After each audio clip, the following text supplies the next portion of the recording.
Hello friends, मैं राकेश शर्मा। आज मैं आपके साथ डिस्कस करूंगा इंटरनेशनल लेबर डे। जैसा कि आप सभी को पता है, आज कौन सा दिवस है? आज है 1 मई। और 1 मई को कौन सा दिवस मनाया जाता है? इंटरनेशनल लेबर डे, अंतर्राष्ट्रीय मजदूर दिवस। तो ये कौन मनाता है, क्यों मनाता है, इसकी क्या इंपॉर्टेंस है, इसके बारे में जो जो इम्पोर्टेंट क्वेश्चन बनते हैं वो डिस्कस करेंगे। आप सभी को पता है यूएन के बारे में, यूनाइटेड नेशंस ऑर्गेनाइजेशन।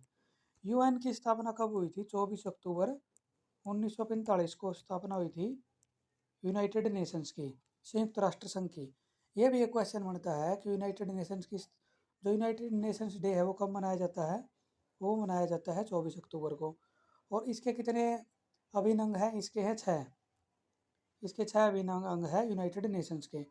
और जो लेबर जो ऑर्गेनाइजेशन है, जो इंटरनेशनल लेबर ऑर्गेनाइजेशन है ILO, ILO किसकी स्पेशलाइज एजेंसी है?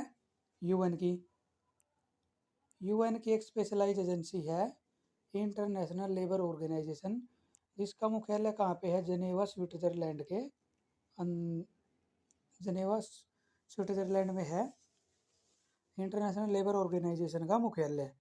जो इंटरनेशनल लेबर ऑर्गेनाइजेशन है वो क्या करती है कि जो भी कोई श्रमिक है उसके हितों की रक्षा करने के लिए, उसके जीवन का जो स्तर है उसको सुधारने के लिए परस्पर काम कर रही है। अंतर्राष्ट्रीय जो मजदूर इंटरनेशनल लेबर जो ऑर्गेनाइजेशन है वो कर रही है। हमारे जो यूएन है, यूएन के अंदर यूनाइटेड नेशंस में 193 कंट्रीज शामिल हैं। उन 193 कंट्रीज में से 186 कंट्री किसको फॉलो करती हैं? ILO। मतलब ILO के अंदर जो ILO के रूल रेगुलेशन को मानती हैं यूनाइटेड नेशंस की 186 कंट्री प्लस एक कुक आइसलैंड है, तो टोटल हो गए 187 कंट्रीज। 187 कंट्री में हमारे किसके रूल चलते हैं? इंटरनेशनल लेबर ऑर्गेनाइजेशन के। और वो क्या करती है? हर साल 1 मई को अंतर्राष्ट्रीय मजदूर दिवस मनाती है। जैसे कि कोई फैक्ट्री में काम कर रहा है, कोई किसी कंपनी में काम कर रहा है, किसी ऑर्गेनाइजेशन में काम कर रहा है, उसको क्या बेनिफिट मिलना चाहिए? हेल्थ इंश्योरेंस मिलना चाहिए। जैसे डेली 8 आवर का हमारा जो 8 घंटे का काम होता है, हफ्ते में 1 दिन की छुट्टी मिलती है। मैटरनिटी लीव क्या होती है? उसके बाद कैजुअल लीव और इंश्योरेंस, हेल्थ इंश्योरेंस। मतलब किसी भी एम्प्लॉई के छोटे लेवल से लेकर बड़े लेवल तक हर आदमी के हितों की रक्षा करने के लिए क्या काम कर रही है हमारी इंटरनेशनल लेबर ऑर्गेनाइजेशन। तो जैसे कि आप सभी को पता चल गया कि जो हमारी इंटरनेशनल लेबर ऑर्गेनाइजेशन है वो क्या मना रही है? अंतर्राष्ट्रीय मजदूर दिवस। इसकी शुरुआत कब हुई थी? 1 मई 1886 को अमेरिका से हुई थी। और भारत में इसकी शुरुआत कब हुई थी? भारत में इसकी शुरुआत हुई थी 1 मई 1923 को। किसके द्वारा? लेबर किसान पार्टी ऑफ हिंदुस्तान ने पहली बार कहाँ पे शुरुआत की थी? पहली बार कहाँ पे मजदूर दिवस मनाया था? मद्रास के अंदर 1 मई 1923 को। 1 मई 1923 की किसके? और जो लीग ऑफ नेशंस कंट्री है उन्होंने किसकी स्थापना की थी? इंटरनेशनल लेबर ऑर्गेनाइजेशन की। और शुरुआत कब हुई थी? 1 मई 1886 को अमेरिका से। और भारत में अगर पूछ ले तो कब हुई थी? 1 मई 1923 को। किसने की थी? लेबर किसान पार्टी ऑफ हिंदुस्तान ने मद्रास में की थी। जैसा कि आप सभी को पता है कि कोई भी दिवस मनाया जाता है हर साल उसकी कोई न कोई थीम होती है। जैसे ये तो काफ़ी ईजी है, हर किसी को पता है कि 1 मई को कौन सा दिवस मनाया जाता है? Labour day. लेकिन हर बार क्या चेंज होता है? क्योंकि ये तो फिक्स है कि 1 मई को लेबर डे मनाया जाता है, 24 अक्टूबर को जैसे हमारा यूनाइटेड नेशन डे मनाया जाता है 11। तो उसी प्रकार उसकी थीम होती है। जैसे आज मना रहे हैं हम, आज की हमारी थीम क्या है? Ensuring work place safety and health amidst climate change. तो ये इम्पोर्टेंट बन जाता है कि पूछ लेंगे कि इस बार जो 1 मई 2024 को जो अंतर्राष्ट्रीय मजदूर दिवस मनाया गया उसकी थीम क्या थी? तो उसकी थीम थी ensuring work place safety and health amidst climate change.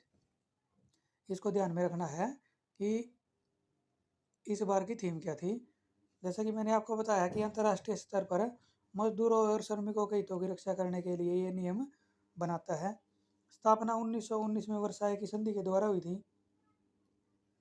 और 1946 में ये संयुक्त राष्ट्र से संबंधित जो विशिष्ट एजेंसी है, मैंने आपको बताया स्पेशलाइज एजेंसी है, ये पहली स्पेस जो उसके अंदर बहुत सारी एजेंसियां हैं, जो लेबर ऑर्गेनाइजेशन है वो इसकी पहली स्पेशलाइज एजेंसी थी 1946 में। मुख्यालय कहाँ है, मैंने आपको बताया था जेनेवा स्विट्जरलैंड के अंदर। और अभी इसके जो महानिदेशक हैं ये पूछ लिया जाता है कि अभी इसके महानिदेशक कौन है। अभी इसके महानिदेशक हैं गिलबर्ट होगेम्बो। वो कब से हैं, 1 अक्टूबर 2022 से हैं। इसके महानिदेशक क्या हैं, गिलबर्ट होगेम्बो। और एक और इम्पोर्टेंट है कि जो नोबेल का जो शांति पुरस्कार है, नोबेल पीस प्राइज, वो भी मिला हुआ है जो आईएलओ है, आईएलओ को, इंटरनेशनल लेबर ऑर्गेनाइजेशन को वर्ल्ड जो नोबेल पीस प्राइज है वो कब मिला था, 1969 में। और एक बात देखो, स्थापना कब हुई थी, 1919 में। तो ये क्वेश्चन भी बन जाता है कि आईएलओ को स्थापना के कितने सालों के बाद नोबेल का शांति पुरस्कार मिला, तो आफ्टर 50 ईयर्स, स्थापना के 50 साल के बाद 1919 में स्थापना हुई और 1969 में इसको नोबेल पीस प्राइज मिला। और कब मिला, ये भी इम्पोर्टेंट डेट है, 1969 में। स्थापना कब हुई, 1919 में। और भारत इसके जो नियम है उससे संबंधित सदस्य कब से है, 1922 से। ये भी इम्पोर्टेंट है, 1922 से है।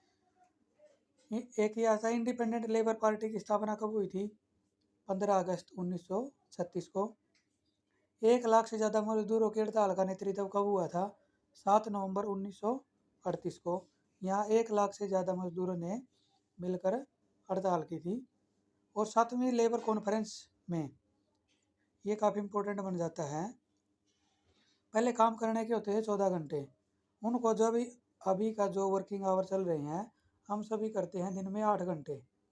ये किसने डिसाइड किया था, जो लेबर कॉन्फ्रेंस की 7वीं जो मीटिंग हुई थी, 7th कॉन्फ्रेंस हुई थी, तो 7th कॉन्फ्रेंस के अंदर जो हमारे 14 घंटे होते थे, 14 घंटे को घटा के कहाँ कर दिया था, 8 घंटे।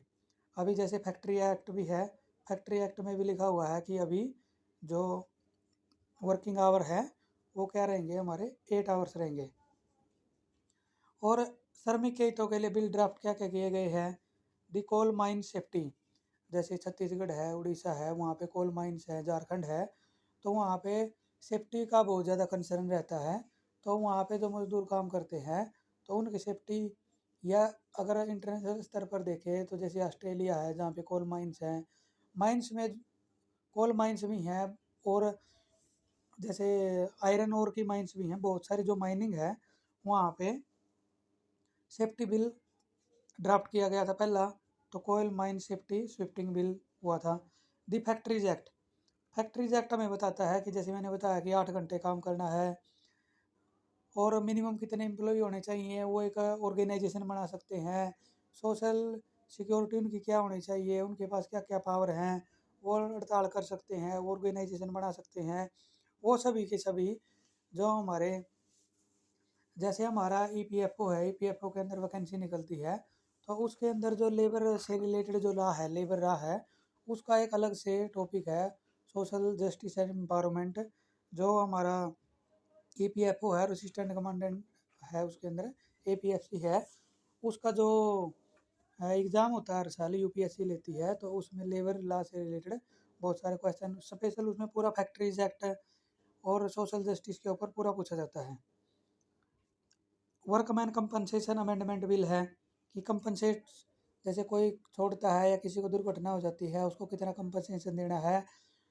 और the Indian mines amendment act हो गया, वर्कर्स वेलफेयर एंड सोसाइटी, ये सोशल जस्टिस से रिलेटेड हो गया, वेलफेयर की उनको समाज की, जैसे कोई भी बड़ी बड़ी कंपनी है तो वो समाज के वेलफेयर के लिए कितना काम करेंगी, 1% देंगी, 2% देंगी। मिका माइंस वेलफेयर है, इंडस्ट्री से रिलेटेड है, तो वर्कर्स हाउसिंग बिल हो गया, टी कंट्रोल अमेंडमेंट बिल हो गया। तो ये सभी क्या हैं, जो हमारी जो लेबर ऑर्गेनाइजेशन है यूएनओ के अंदर क्या है, आईएलओ है। तो आईएलओ क्या करती है, हमारी जो भी हमारी फैक्ट्रीज में कहीं पे भी काम कर रहे हैं उनको सोशली, इकोनॉमिकली और हेल्थ से रिलेटेड कि क्या वर्किंग कंडीशन होनी चाहिए। जैसे कोई ऐसे पावर प्लांट के अंदर काम कर रहा है, वहाँ बहुत ज़्यादा डस्ट है, तो कोई जैसे बॉयलर है वहाँ पे हीट ज़्यादा है, तो उनको सेफ्टी के लिए क्या क्या इक्विपमेंट देना है, क्या क्या उनसे काम करवाना है। अगर नाइट में काम करवाना है, जैसे वुमेन है वो नाइट में काम नहीं कर सकती। अगर जैसे कोई लेडीज़ है जिसके बच्चा है तो उसके लिए क्रैच की सुविधा होनी चाहिए। अगर वो प्रेग्नेंट है तो उसके लिए मैटरनिटी लीव होनी चाहिए। उसके बाद वर्किंग आवर कितने होने चाहिए, बीच में लीव कितनी होने चाहिए, ये सभी के सभी क्या है हमारी इंटरनेशनल लेबर ऑर्गेनाइजेशन है, ये नियम बनाती है। और जो भी देश इसके अंडर है वो अभी 187 है, वो सभी उनको फॉलो करते हैं ताकि श्रमिकों का जो जीवन है उनका जीवन स्तर बढ़ता रहे और उनके हितों की रक्षा होती रहे। तो ये था आज के बारे में जो इंटरनेशनल लेबर ऑर्गेनाइजेशन था। Thanks for watching.